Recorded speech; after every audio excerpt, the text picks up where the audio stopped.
नमस्ते बच्चों, जय हिंद, वंदे मातरम। मैं धनपाल देठलिया और आपका एक बार फिर से स्वागत है मैजिक मैथ्स के इस अमेजिंग सेशन में। और छोटा सेशन है जिसका नाम है 4D। 4D यानी कि डेली डोज बाय धनपाल देठलिया। एक ऐसा इम्पोर्टेंट सेशन जो कि एक इम्पोर्टेंट क्वेश्चंस मैं आपके लिए डेली लेके आता हूँ। मैथ्स के किसी भी टॉपिक से एक लेके आता हूँ आपके लिए इम्पोर्टेंट क्वेश्चन जो कि एग्जाम में बार बार आते हैं। इनके कॉन्सेप्ट पे ऊपर बार बार क्वेश्चन बनते ही बनते हैं, चाहे किसी प्रकार का कॉम्पिटिटिव गवर्नमेंट का एग्जाम हो, चाहे सेंट्रल का हो, चाहे स्टेट का हो, तो उसमें ही आते हैं। तो आज का जो क्वेश्चन मैं आपके लिए लेके आया हूँ वो लेके आया हूँ डेसिमल टॉपिक से।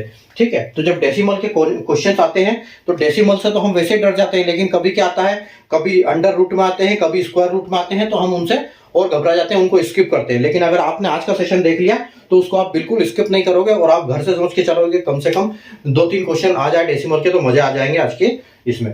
ठीक है, तो देखो क्वेश्चन क्या है आज का क्वेश्चन है कि अंडर रूट में है 0.0081, ठीक है, इंटू अंडर रूट है 0.0016 इंटू 0.0729, ठीक है, और अपॉन में क्या है, अपॉन में है 0.2 का स्क्वायर इंटू 0.03 का स्क्वायर इंटू 0.03 का क्यूब।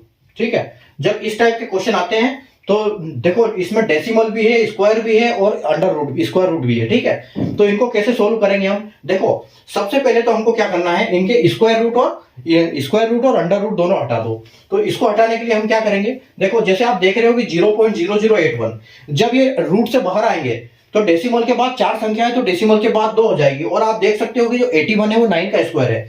तो जब ये बाहर निकलेगा तो ये क्या हो जाएगा, बाहर ये 2 डेसिमल के बाद 2 संख्या होगी, यानी कि 0.81 होगा ये। ठीक है, 0.09 होगा। ठीक है, ये 9 का स्क्वायर है 81, तो और 2 जीरो चाहिए हमको बाहर, तो 81 का 9 बनेगा और 0.01 यानी कि डेसिमल के बाद 2 संख्या।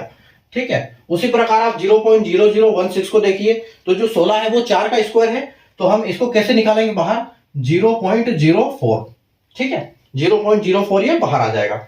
उसके बाद देखो 0.0729, 729 किसका स्क्वायर होता है, 27 का होता है, तो इसको कैसे निकालेंगे हम, ये बाहर निकलेगा क्योंकि उसमें ऑलरेडी 29 उसमें 2 संख्या है। ठीक है, 27 ऑलरेडी 2 है, तो ये निकलेगा कैसे, इसमें 0 नहीं लगेगा, 0.27 ये ऐसे बाहर आएगा। ठीक है, ये ऊपर वाले का हिसाब किताब हो गया।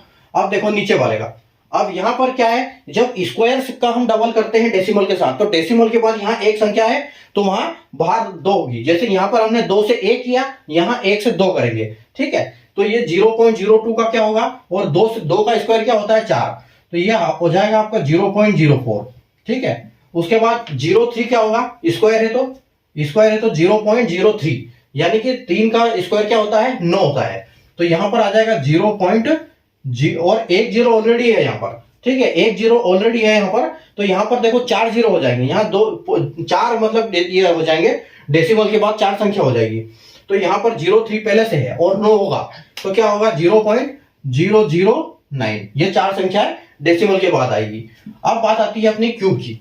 ठीक है, जब क्यूब की बात आती है तो क्यूब में क्या आएगा, क्यूब में अपना आएगा 0, इसके बाद 3 संख्या, यहाँ पर पॉइंट के बाद एक संख्या है ना, जैसे स्क्वायर में 2 संख्या आती है तो क्यूब में 3 संख्या आती है, तो यहां पर क्या होगा 0.3 है ना, और 3 किसका है, 3 जो 3 का स्क्वायर 9 का स्क्वायर होता है 3, तो जो 3 से बनेगा वो क्या बनेगा 0.009, क्योंकि यहां पर सिर्फ एक संख्या है और क्यूब है, इसलिए यहां पर हमको 3 संख्याएं लिखनी पड़ेगी।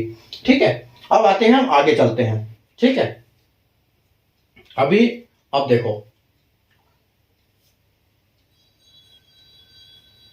अच्छा 3 का क्यूब 27 होता है ना, 3 का क्यूब तो 27 होता है, तो यहां पर आएगा 0.027। ठीक है, 3 संख्या आएगी और 3 का क्यूब 27 होता है, तो स्क्वायर होता है ना, तो क्यूब तो 27 होगा, तो 27। ठीक है, अब ये देखो, अब यहां पर हमको क्या करना है, इनका डेसिमल हटाना है, तो डेसिमल कैसे हटाएंगे, इनका डेसिमल हटाने के लिए हमको क्या करना पड़ेगा, इनका सीधा सीधा पहले लिखो।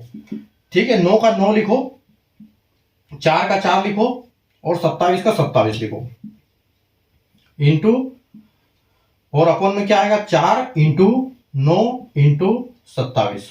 ठीक है, अब हमको क्या करना है, डेसिमल की जगह पे हमको क्या करना है, जैसे ऊपर की लाइन में मतलब न्यूमरेटर में जितने डेसिमल की बात संख्याएं हैं, उन संख्याओं को हम क्या करेंगे, नीचे की इसमें जीरो लगाएंगे। तो यहां पर देखो 1 तो लगाना है कंपलसरी। उसके बाद देखो हमको काउंट करना पड़ेगा पॉइंट, ये तो 1 2 3 4 5 6, यानी कि 6 पॉइंट्स है। तो हम यहाँ पर क्या लगाएंगे, पॉइंट के बाद 6 संख्या है तो 6 जीरो लगा देंगे हम। कहा, ऊपर के लिए नीचे लगाएंगे, ऊपर के पॉइंट के लिए नीचे लगाएंगे और नीचे के पॉइंट के लिए ऊपर लगाएंगे। अब देखो यहाँ 1 2 3 4 5 6 7 8 9 है यहाँ पर, तो यहाँ 1 के बाद 9 जीरो लगाएंगे। ठीक है, ये 9 जीरो लगा दिया हमने। अब देखो आपके ये 1 2 3 4 5 6, तो यानी कि 1 2 3 4 5 6 जीरो से 6 जीरो हमने काट दिया। और देखो ये 4 से ये 4 कट गया, ये 9 से ये 9 कट गया, और ये 27 से ये 27 कट गया। आपके पास बचा क्या, सिर्फ 1000, यानी कि आपका 1000 जो है फाइनल आंसर हो जाएगा। ठीक है, आपका आंसर जो है 1000 हो जाएगा। और ऑप्शन में देखो, ऑप्शन में कौन सा है आपका, यानी कि ऑप्शन बी आपका बिल्कुल करेक्ट आंसर है। ठीक है, ऑप्शन बी 1000 आपका करेक्ट आंसर होगा। तो आपको कॉन्सेप्ट समझ में आ गया होगा कि किस टाइप से हम स्क्वायर रूट के और डेसिमल के, अंडर रूट, स्क्वायर रूट और डेसिमल जब तीनों साथ में कॉम्बिनेशन बनता है तो हम उनको किस, या कॉम्बिनेशन के अलावा अलग अलग भी बनते हैं, तो हम इस हिसाब से उनको आसानी से सॉल्व कर सकते हैं। अगर आपको सेशन समझ में आया, कॉन्सेप्ट समझ में आया, तो सेशन को लाइक कर दीजिए, शेयर कर दीजिए और चैनल को सब्सक्राइब कर लीजिए, क्योंकि इस टाइप के इंपॉर्टेंट क्वेश्चन मैं आपके लिए डेली लेके आता हूँ। Thank you.